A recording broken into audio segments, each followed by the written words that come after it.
Olá, seja muito bem-vindo de volta aqui ao item 13.2, desta vez aqui do seu treinamento da NR20, no módulo 13, desta vez abordando aí os processos de identificação de perigos e de avaliação e controle dos riscos existentes. É recomendado, neste caso, que os processos de identificação de perigos e avaliação de controle de riscos sejam documentados e incluam os seguintes elementos. Primariamente, a identificação dos perigos, a avaliação dos riscos, considerando aí as medidas de controle existentes ou propostas, levando em conta a exposição a perigos específicos, a probabilidade de falhas dessas medidas de controle e a possível gravidade das consequências de lesões ou danos. A avaliação também da sua tolerabilidade aos riscos remanescentes, ou seja, riscos residuais, a identificação de qualquer medida adicional de controle de riscos necessária e a avaliação de se essas medidas de controle de risco são realmente suficientes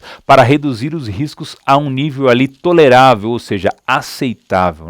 E além disso, é recomendado também aí que os processos incluam a definição dos seguintes itens: a natureza, a duração, o escopo e a metodologia para todas as formas de identificação dos perigos e de avaliação de controle de riscos que serão aí utilizadas, a legislação aplicável de saúde e segurança do trabalho ou outros requisitos, as funções e as autoridades do pessoal responsável pelo desempenho dos processos, os requisitos de competências e necessidade de treinamento do pessoal designado para conduzir aí nesse caso os processos, dependendo da natureza ou do tipo de processo aí a serem utilizados, pode ser necessário aí que a organização contrate inclusive uma consultoria ou algum tipo de serviço externo. Neste caso aí até a nossa empresa se coloca à disposição. Caso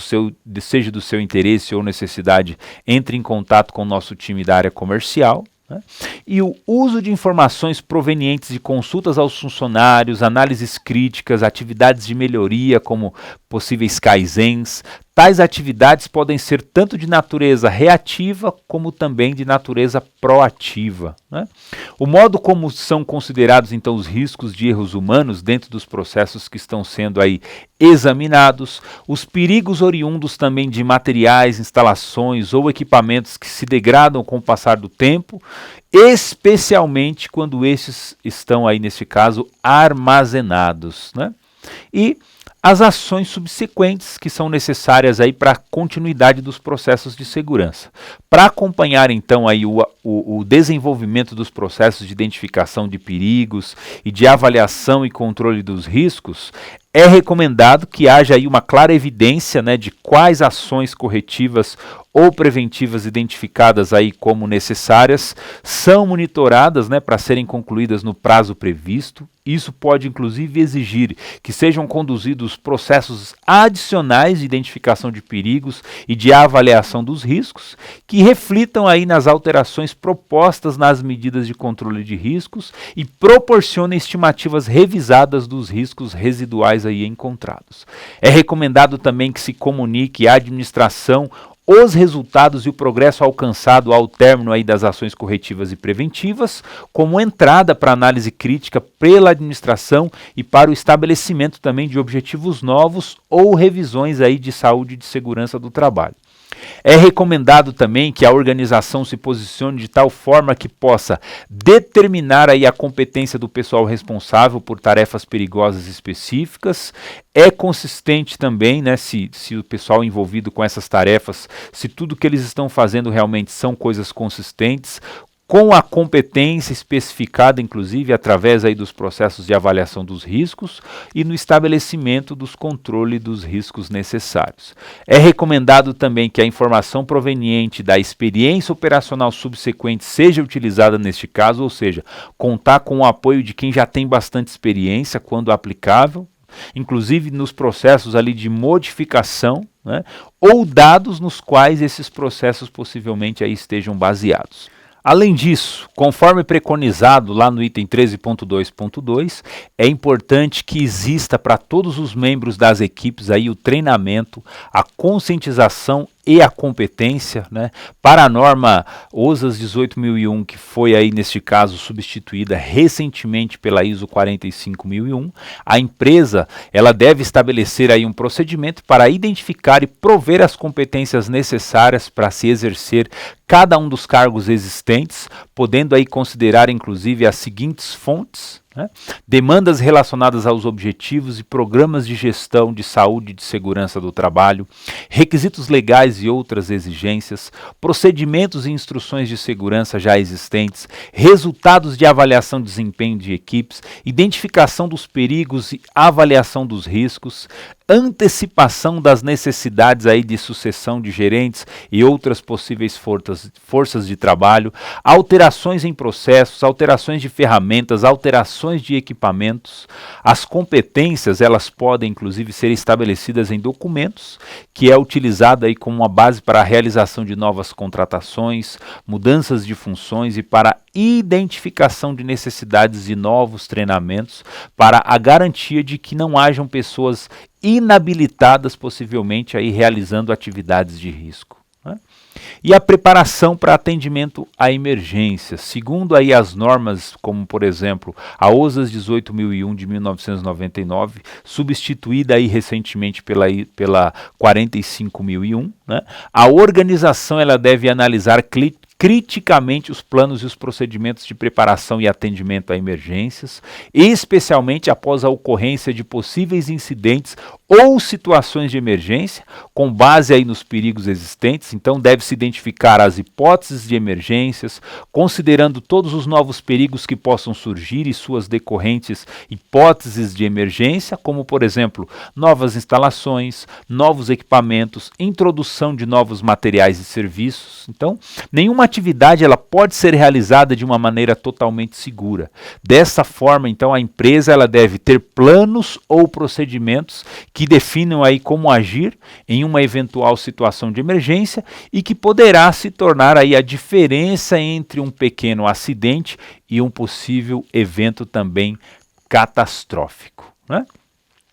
Então é importante que dentro de todo esse plano, inclusive, conforme preconizado no item 13.2.4, que a empresa também faça medições e monitoramento do próprio desempenho dos processos. A norma ISO 18001 de 1999, ela descreve que as empresas devem aumentar então aí a sua capacidade de julgamento analítico por meio da obtenção de informações atualizadas que lhe permitam construir estratégias conscientes para abordar aí neste caso os seus problemas. Devem também identificar quais elementos chaves para o desempenho em segurança e saúde no trabalho, ou seja, processos, programas, objetivos, procedimentos e etc., devem ser aí medidos e monitorados, estabelecendo inclusive procedimentos para coleta, processamento de dados e para a avaliação das informações de forma que se permita a tomada de decisões e a intervenção necessária. Esse requisito, inclusive, ele estabelece alguns elementos que devem obrigatoriamente ser medidos e monitorados,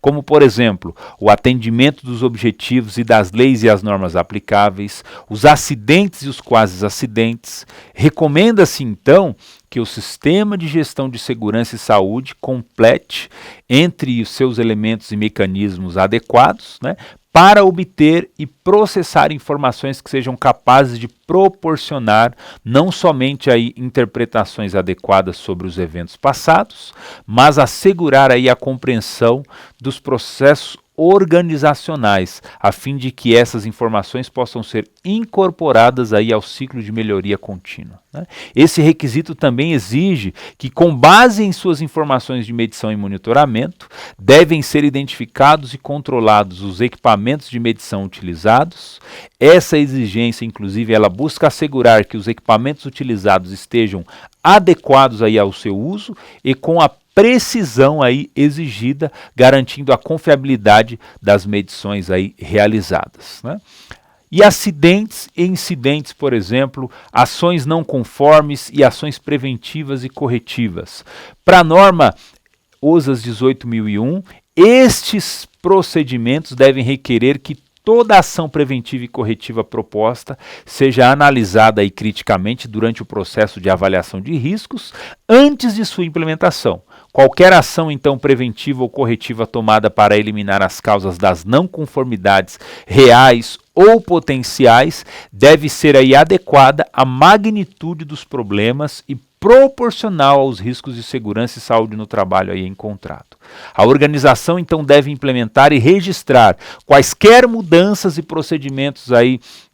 documentados resultantes das ações preventivas e corretivas. A empresa deve também estabelecer um procedimento com a sistemática e para a identificação e para análise dessas não conformidades, de acidentes e incidentes e para a subsequente tomada de ações corretivas e preventivas. Quando a empresa, por exemplo, cria um espaço facilitador para tratar dos problemas ali existentes, nas suas dimensões de efeitos e causas, é possível melhorar aí de forma considerável a visão dos problemas em sua verdadeira essência e dar-lhes a solução adequada. Assim, esse registro tem ligação direta com o conceito de retroação, pois objetiva, neste caso, garantir ao sistema de gestão uma melhoria do desempenho com base nos problemas detectados, sejam eles reais ou potenciais, e o procedimento exigido, por este requisito deve contemplar os seguintes dados básicos: as formas de identificação das não conformidades, dos acidentes e dos incidentes,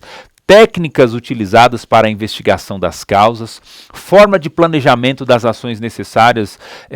de correção, corretivas ou preventivas, incluindo aí a definição dos prazos e os respectivos responsáveis, a forma de acompanhamento da implementação das ações planejadas, a forma de avaliação da eficácia das ações também implementadas, e as ações corretivas e preventivas devem ser analisadas pelo processo de identificação de perigos e riscos, pois os acidentes